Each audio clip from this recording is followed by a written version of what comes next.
Hey guys, welcome to the Liberal Hive Mind, a channel solely focused on exposing the abundant hypocrisy of the left. I know what you're thinking. Really, another tariff video? Well, firstly, what else am I supposed to talk about here? And secondly, I want to continue to highlight everything that the media is ignoring. They're having such a one-sided conversation in the mainstream media, and I view it as an opportunity and also my duty to highlight the points, the topics, and of course the conversations that the media seems to be purposely ignoring. And speaking of exactly that, boy, do I have an absolute doozy for you guys today. I gotta tell you, Trump cabinet member Scott Bessent is really an impressive man. Him and Stephen Miller are absolutely killing it in delivering the Trump message. But I got this moment between Scott Bessent and Tucker Carlson that I think hits the freaking nail on the head. This is the message that needs to pierce through all of the noise that the media is making, all the Wall Street hissy fits. Forget the economists and the experts that are shrieking as the market dips. The American economy is not a stock ticker, it's people. And while it seems the Trump administration is saying it's time to shift that conversation, it's time to flip the script, let me show you guys exactly what's going on here. We got some stuff to get into, so let's roll the tape. All right, folks, so just take a look at this moment right over here as Tucker Carlson's mind is blown by what Scott Bessent has to say. The distribution of equities across households, the top 10% of Americans own 88% of equities, 88% of the stock market. The next 40% owns 12% of the stock market. The bottom 50 has debt. They have credit card bills, they rent their homes, they have auto loans, and we've got to give them some relief. That I was struck by the statistic from last year. That's the message right there. Just as a bystander, I'm like, wow, okay. All right. Or that, I like the examples, and I was really struck by two different statistics last year. Summer of 2024, Americans took more European vacations than they had in history. Summer of 2024, more Americans were using food banks than they ever have in history. I went into two food banks near my hometown to ask, what's the story? And they said, it really takes, for a lot of people, it's a loss of dignity to walk in a food bank. Of course. But they were seeing a new phenomenon, that it wasn't their traditional clientele. It wasn't people who'd lost their homes. It wasn't people out on the street. These were working families who could no longer, $100 at the grocery store, that basket of groceries every week, they were missing 5, 6, 7 things, and they were coming to the food bank to top up. So that's not a great America. Record European vacation, record food banks. Yeah, you want to talk about a sick economy? The top 10% of Americans own 88% of the stock market. The next 40% have the scraps, just 12%, and the bottom 50% own nothing. In fact, it's worse than owning nothing, they carry debt. They're essentially economic hostages of this broken system. Of course, while Wall Street plays its little casino game with speculative AI stocks and inflated valuations backed by absolutely nothing. That's what the people, I think, need to start understanding. This economy is a house of cards, a hallucination built on debt, fake numbers, and printed money. They call it the strongest economy in the world, yet more people are using food banks in 2024 than ever before? More than any time in recent American history? Yeah, well, it's obvious what's happening, right? This economy isn't built for you, it's built for them. It's built for the elite ruling class that's selling you out. And that's a point I've been really trying to drive home, and I've been trying to describe, and hopefully I'm doing a good job at doing it. But just think about it, logically. Sure, we're seeing record profits in the stock market, we're seeing record profits for all the multinational corporations, but are the American people really benefiting there? Of course not. Because what's happening? The jobs are being shipped overseas, the manufacturing process is shipped overseas, a lot of the raw materials coming from overseas, and so basically you have these massive companies that are leapfrogging the American workers. They're taking advantage of cheap labor abroad, they're sending money abroad, contracts abroad, and skimming off the top of those contracts. Meanwhile, the American middle class is left dry, empty-handed, with nothing. Actually, I want to use this video. I think it's going to help make the point. Here's the reality that nobody's talking about. This lighter costs $25 in America to buy an American-made product. China makes one, sells it for $20 here in America. Out of that $20, $5 goes to whoever in America sells it. $15 of it goes back to China. You buy the $25 one in America, all $25 stays in America. So now we want to say, let's balance this out, and we're going to put a 50% tariff on Chinese goods. Now this lighter costs $30 to sell in the United States. Now you have the US made one at $25. It is cheaper.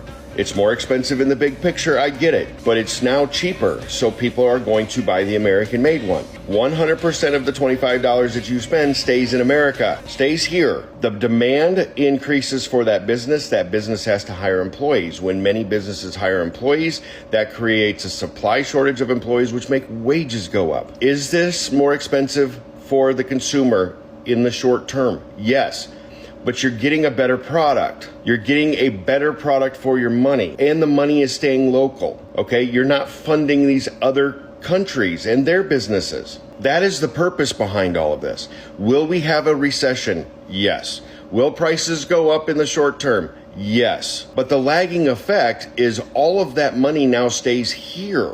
It's not leaving the country, which gives us more money in the United States to go around. Of course, every nation in the world is going to say, we're being bad neighbors and bad business partners. Well, of course, we've made them rich. Exactly that. The money is being made by foreign countries, and then the very few wealthy elite in America who are soaking up those massive profit margins at the top. Meanwhile, the American worker is getting poorer and poorer and poorer and plays less of a role in the American economy. And it's funny because the left is always accusing Donald Trump of doing the bidding of him and his billionaire friends, right? Donald Trump and his billionaire friends. Well, don't you find it funny how his actual policy agenda has the billionaire class, the speculation class, the asset class totally freaking out? You know, if Donald Trump was really doing the bidding of the wealthy elite, do you think his policies would be causing total mayhem for the Wall Street and multinational globalist elite? I mean, give me a break. Obviously, he isn't playing their game. No, he's trying to reset the game, reset the system, to stop the bleeding, to cut off the grift, and to bring the American middle class roaring back. You think Wall Street hates what Donald Trump is doing because it's bad policy? Or is it more that they're freaking out that their endless cash cow of cheap overseas labor and unrestricted global outsourcing is now being threatened? Trump is simply doing exactly what he promised. He's sticking out his neck, he's sacrificing himself, he's taking a beating in the media and from the controlling elite class so he can fight for the middle class. And I think the one person who's doing a really good job at explaining this in the media is again Batya Ungar-Sargon, who, by the way, I'm going to reiterate, is a self-described leftist. A lot of people on the right struggle to understand why the Democrats keep picking on 80-20 issues, the 20, right? Yeah. And the reason is because the divide in this country is not political. It is a class divide that separates out the 20% of the over-credentialed college elites